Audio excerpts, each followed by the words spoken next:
Vous voulez investir dans l'immobilier, mais vous êtes un peu perdu et vous ne savez pas par où commencer. Vous avez certainement entendu parler d'immeubles de rapport, d'achat-revente, de colocation, de location longue durée et de plein d'autres termes qui vous perturbent un peu et vous voulez voir clair dans tout ça. Ou bien vous avez déjà investi dans l'immobilier, mais vous avez eu des acquisitions pas rentables du tout dans lesquelles vous avez perdu de l'argent et vous voulez plutôt gagner de l'argent dans l'immobilier. Ça tombe bien parce que dans cette vidéo, je me propose de partager avec vous quelles sont les 5 étapes primordiales à suivre avant même de penser à investir dans l'immobilier. Il faut comprendre que l'immobilier n'est pas un secteur qui s'improvise.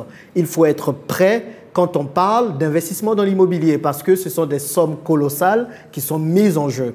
Quelles sont les 5 étapes principales à suivre afin d'investir dans l'immobilier? C'est ce que nous allons voir dans cette vidéo. Et surtout, si vous vivez en France, restez connectés jusqu'à la fin parce que pour les personnes qui vivent en France, j'ai une annonce spéciale pour vous dans cette vidéo. C'est parti!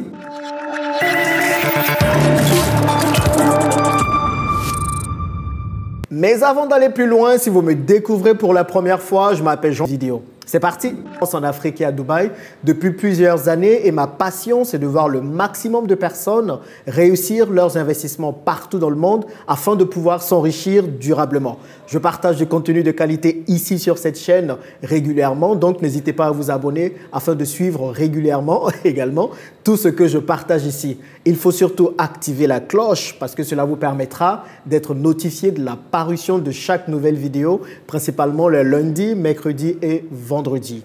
Également, j'ai écrit un e-book qui s'appelle « Les 10 règles à suivre lorsqu'on décide d'investir en Afrique ». Je vous invite à le télécharger grâce au lien de téléchargement gratuit qui se trouve dans la barre de description. Il se lit facilement et je suis convaincu qu'il vous permettra de pouvoir savoir exactement quoi faire dans vos investissements. Et aussi, je reçois tellement de mails de votre part, que c'est assez compliqué parfois de répondre à tous les mails. Désormais, vous pouvez m'envoyer directement vos messages sur Instagram en DM et je pense que je serai beaucoup plus à même de vous répondre rapidement. S'il vous plaît, essayez d'être bref parce que parfois je reçois des paragraphes, c'est compliqué de lire tout ça et d'avoir une réponse pertinente pour vous. Envoyez-moi un seul paragraphe, dites-moi en 1 ou 2 phrases ce que vous voulez me dire et moi je me ferai le plaisir de vous répondre. Je réponds moi-même à tous les emails que vous envoyez, tout simplement pour être le plus proche de vous. Pour que cela marche, il faut bien aussi que vous fassiez un petit effort en essayant d'être le plus succinct possible. Donc, vous avez des messages, des questions, des questionnements, tout ce que vous voulez et vous voulez qu'on en parle tous les deux. Alors, envoyez-les-moi par Instagram et je me ferai le plaisir de vous répondre. Le lien se trouve en bas dans la description de la vidéo. Aujourd'hui, on va parler d'investissement dans l'immobilier. Je vous avais dit cette semaine, on allait parler principalement d'investissement dans l'immobilier. Ça y est, vous avez entendu beaucoup de gens parler d'immobilier. Vous vous êtes dit, bon, finalement, vous aussi, vous voulez vous lancer, vous voulez vous enrichir grâce à l'immobilier, mais bon, vous ne savez pas trop comment faire, vous êtes un peu perdu. Eh bien, dans cette vidéo, je me propose de voir avec vous les 5 étapes principales et primordiales à suivre afin de réussir dans l'immobilier.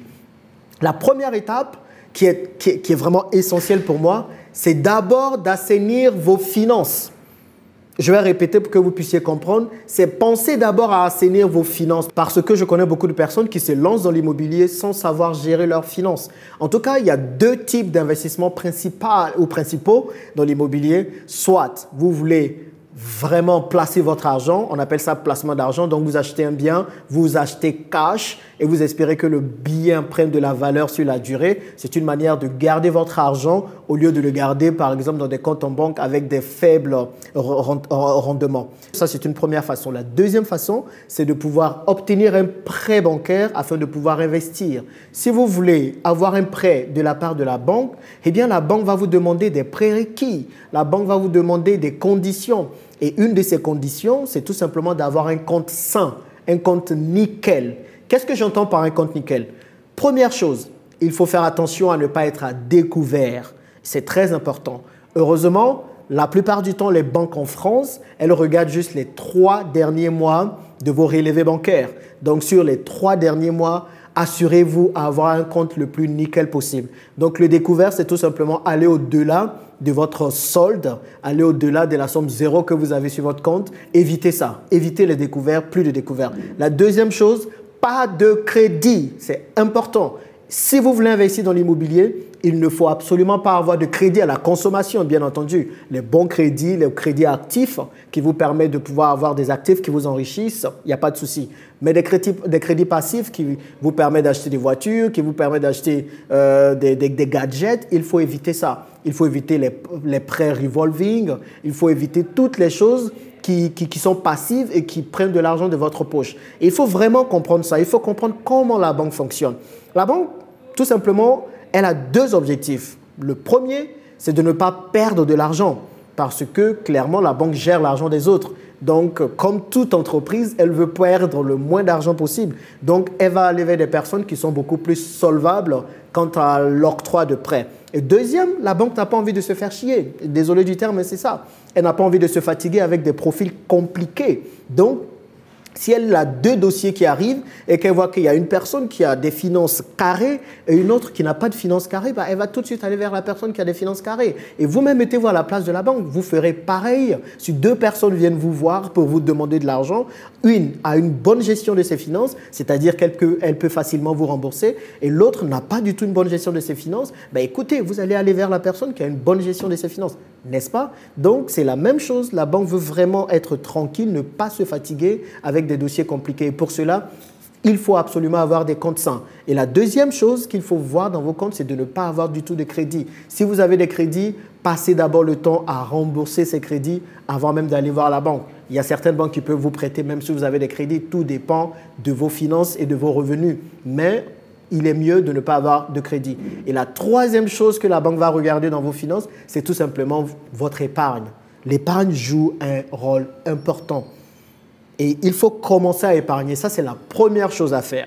Dès maintenant, dès que vous pensez à investir dans l'immobilier, vous n'avez pas encore besoin d'aller chercher le bien, vous n'avez pas encore besoin même d'avoir la stratégie. Première chose, commencez à épargner. L'épargne vous permettra d'avoir un dossier solide auprès de la banque. L'épargne vous permettra également de pouvoir faire face à des éventualités lorsque vous allez avoir à des imprévus plutôt, lorsque vous allez avoir votre bien immobilier. Parce que croyez-moi, être propriétaire, ce n'est pas du tout repos.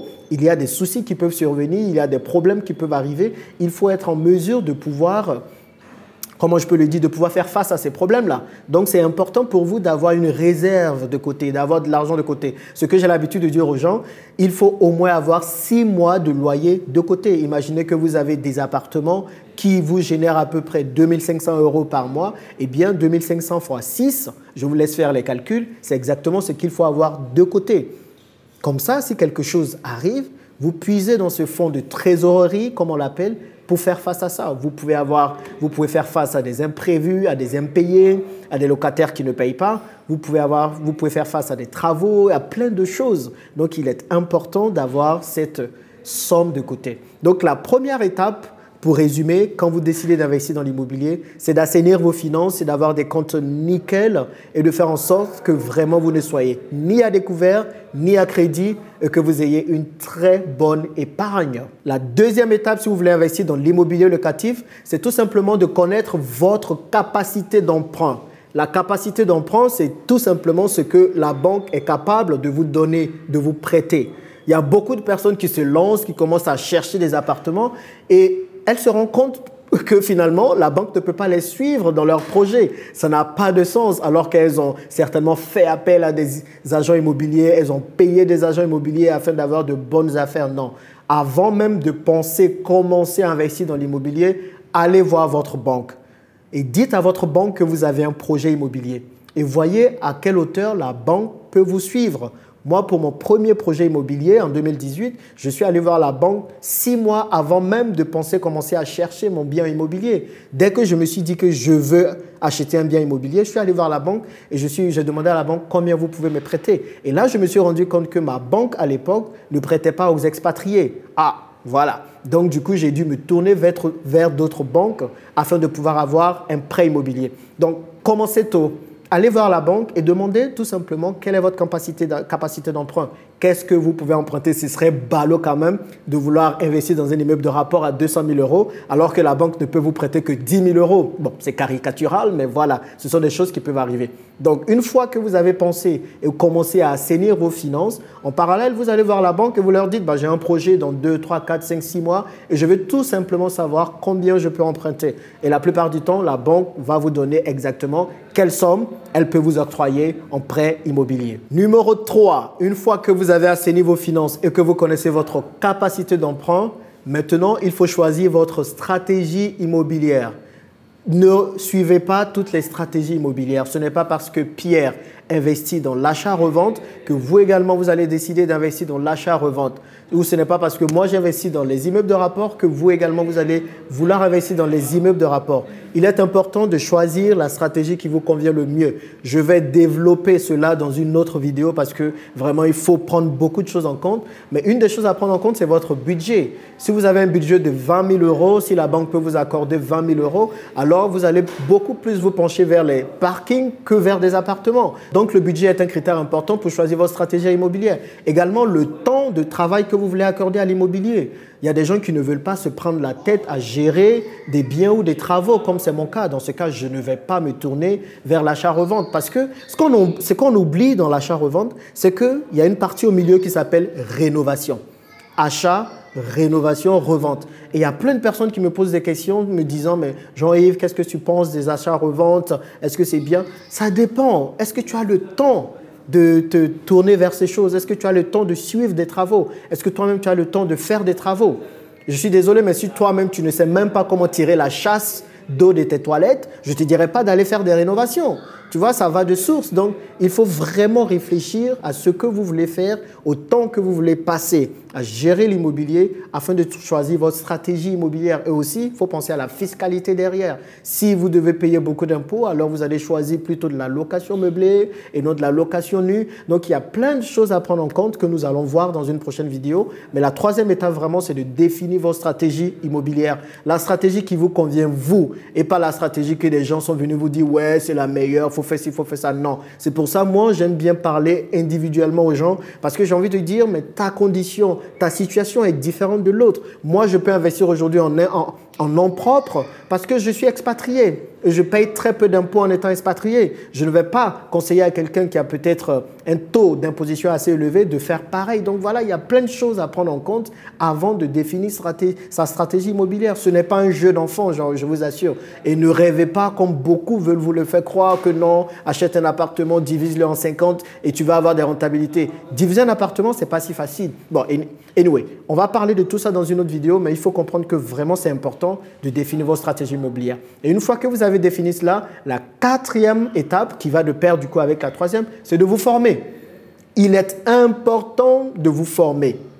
On ne découvre pas l'immobilier sur le tas. Ne faites pas ça, vous allez faire des erreurs. Et le problème ou le truc avec l'immobilier, c'est qu'une erreur peut vous coûter beaucoup d'argent, des milliers d'euros. Ce serait dommage pour vous de perdre autant d'argent parce que vous ne vous êtes pas formé. Donc, commencez à lire des livres sur l'immobilier, commencez à suivre des chaînes YouTube sur l'immobilier comme la mienne, afin que je vous apporte le maximum d'informations gratuitement possible. Et cela vous permettra de tout simplement savoir quoi faire et ne pas faire. Donc, il est important de vous former. Si les formations ne suffisent pas, prenez des séances de coaching. Je vous assure, maintenant, mieux vaut dépenser des centaines d'euros pour pouvoir sauver des milliers d'euros. Récemment, j'ai parlé avec quelqu'un qui voulait faire une opération immobilière qui n'était pas du tout rentable. Et du coup, comme la personne voulait faire cette opération parce qu'elle était tombée amoureuse de l'opération, mais du coup, elle essayait de justifier, oui, je vais couper un appartement en 5, je vais mettre l'autre ici en 10. Et du coup, ça devenait compliqué. Pour votre premier bien, faites quelque chose de simple. Voilà, je suis très excité quand je parle d'immobilier. Je suis très dégourdi, mais parce que ça me passionne et parce que je le fais depuis longtemps. Et c'est important de comprendre ces choses parce qu'il y a trop de personnes qui vendent du rêve, qui vous mènent vers je ne sais pas quoi, alors que c'est des choses sérieuses. Donc, il faut vous former, il faut prendre ça au sérieux. Peut-être qu'au début, vous allez être totalement là, dépassé par toutes les formations, par tout le flot d'informations que vous pouvez avoir, mais vous devez passer par là. Vous devez vraiment passer par là. Moi, mes achats immobiliers, je les fais tout seul. J'ai des agents immobiliers avec qui je travaille, mais généralement, ces agents immobiliers ne m'ont pas apporté de bonnes affaires. Donc, je crée mes bonnes affaires moi-même. Je fais tout de A à Z. Et nous allons voir comment est-ce qu'on peut le faire ensemble dans la suite de la vidéo. Et la 5e étape, c'est d'accepter de vous faire accompagner. Ça, c'est important et ça va de pair avec la formation. Il faut vous faire accompagner. Si c'est votre premier achat immobilier, ne soyez pas seul. Moi, mon premier achat immobilier, j'ai voulu être seul dans le début et j'ai fait quelques petites erreurs qui ont failli me coûter cher. Heureusement que j'ai sauvé les meubles en me faisant accompagner par un expert de l'immobilier. Pour votre premier achat, faites-le, je vous en prie. Moi, j'ai dépensé à peu près 10 000 € pour me faire accompagner sur mon premier bien. Mais j'ai tellement appris avec cette personne qu'aujourd'hui, je suis libre et je peux faire tout seul. Et c'est la même chose qu'il vous faut. Ne cherchez pas à gagner ou à économiser quelques petites centaines d'euros par-ci, par-là, alors que voilà, vous pouvez faire des erreurs et en perdre des milliers. Donc, il faut vous faire accompagner. C'est une étape très importante. Et à propos d'accompagnement, ça tombe bien parce que j'ai décidé d'acheter mon 3e immeuble de rapport. C'est ça l'avantage avec l'immobilier. C'est qu'une fois que vous commencez, que vous enchaînez des opérations rentables, vous ne pouvez pas vous arrêter. En septembre dernier, j'étais en train d'acquérir mon 2e immeuble de rapport. Et là, déjà en novembre, je vais acheter le 3e. Maintenant, je sais qu'on peut se sentir seul lorsqu'on investit dans l'immobilier seul. Ce que je vous propose, c'est qu'on le fasse ensemble. Si vous voulez passer à l'action, si vous voulez investir dans l'immobilier, on va le faire ensemble. Voilà ce que je vous propose. Je veux travailler avec 10 personnes, pas plus, juste 10 personnes. 10 personnes vraiment motivées qui veulent passer à l'action et acheter leurs immeubles. Ce qu'on va faire, tout simplement, on va d'abord se soutenir les uns les autres. Je vais vous donner la partie théorique. Qu'est-ce qu'il faut connaître sur les immeubles de rapport? Qu'est-ce qu'il faut connaître déjà dans l'immobilier en France? Comment il faut investir? Quelle est la meilleure fiscalité? Donc, on va voir tous ces points dans un premier temps de façon théorique. Et dans un deuxième temps, on va chercher nous-mêmes les bonnes affaires. Il y a des gens qui sont là, oui, la bonne affaire, la bonne affaire. La bonne affaire ne tombe pas du ciel. C'est à nous d'aller la chercher. Donc, on va regarder des annonces ensemble. Je vais vous montrer quels sont les points à regarder, quels sont les points auxquels il faut faire attention. De toutes les façons, j'achète mon 3e immeuble. Donc, c'est juste une façon de capitaliser en fait et de vous montrer en live ce que je fais. Et une fois qu'on a défini des annonces, je vous dis exactement qu'est-ce qu'il faut voir, qu'est-ce qu'il faut vérifier, comment il faut appeler pour prendre des renseignements, des informations sur le prochain bien. Et ensuite, on va passer à la visite. Vous imaginez, on va aller visiter ensemble. Je vous assure que quand on ira ensemble, on se sentira moins seul. J'ai cette image de plusieurs Africains, de 5-10 personnes black qui arrivent dans un quartier en Europe et qui vont visiter des immeubles. Vous imaginez l'image que ça va rapporter? Eh bien, c'est ça que je veux. Je veux qu'on y arrive. Je ne veux pas qu'on parle beaucoup. Je veux des gens d'action, des gens actifs, afin que nous arrivions à ce niveau-là. Donc, nous allons partir et visiter les immeubles. Et je vous dirai quels sont les points à vérifier, quelles sont les choses auxquelles vous devez prêter attention afin de ne pas vous tromper. Et ensuite, une fois qu'on visite, s'il y a un bien qui vous plaît, sur le champ, on fait des offres d'achat. Et une fois qu'on fait des offres d'achat, que ces offres d'achat soient acceptées, eh bien, on demande un prêt bancaire et c'est parti et vous êtes propriétaire. Donc, l'objectif, c'est de commencer en janvier. Bien sûr, je ne prendrai pas tout le monde. Je ne veux pas travailler avec tout le monde et je ne peux pas travailler avec tout le monde. Vous avez compris ma logique. Je ne veux pas vendre des formations pour vendre des formations, mais je veux vous apporter le maximum de valeur possible. Donc, j'ai mis dans la description de la vidéo un lien qui va vous emmener vers un formulaire. Remplissez ce formulaire, réellement remplissez tous les points et je vais sélectionner les plus motivés avec qui on va travailler. J'achète mon 3e immeuble, qu'il y ait des gens ou pas. Donc, je pense que c'est bien pour vous, au lieu d'être seul, parce qu'on peut vraiment être seul lorsqu'on investit dans l'immobilier, de le faire ensemble et de se soutenir. Et on va créer un groupe WhatsApp, vous aurez accès à moi 24 heures sur 24. Bon, quand même, laissez-moi le temps de dormir. Vous pourrez poser toutes les questions que vous avez en direct et je me ferai le plaisir de vous répondre. Ici encore, nous sommes des experts. Je sais ce que je fais, je sais ce dont je parle. Je ne parle pas juste des choses comme ça, mais je sais exactement ce qu'il faut faire et je veux que vous puissiez profiter de cette expertise. Donc, je lance mon premier accompagnement, les investisseurs IMO rentables. Et ensemble, nous allons acheter nos premiers immeubles en France pour vous et le troisième pour moi. Est-ce que c'est quelque chose qui vous dit? Dites-le moi dans les commentaires si vous êtes motivé à le faire. Et n'oubliez pas de remplir également le formulaire plutôt que j'ai mis dans la description de la vidéo afin de sélectionner les 10 personnes les plus motivées avec qui je vais travailler. Bon, voilà, c'est ce que je voulais partager avec vous. Vraiment, c'est important de suivre ces différentes étapes lorsque vous voulez investir dans l'immobilier. Ne vous levez pas du jour au lendemain et pour investir dans l'immobilier comme ça. C'est quelque chose qui se prépare minutieusement. Dites-moi dans les commentaires ce que vous pensez de cette vidéo. Si vous l'avez aimée, n'hésitez pas à la partager autour de vous. Peut-être que cela pourrait intéresser des gens qui veulent investir dans l'immobilier. Et si vous avez des questions, on se retrouve également dans les commentaires. Merci de m'avoir suivi et on se retrouve dans la prochaine vidéo.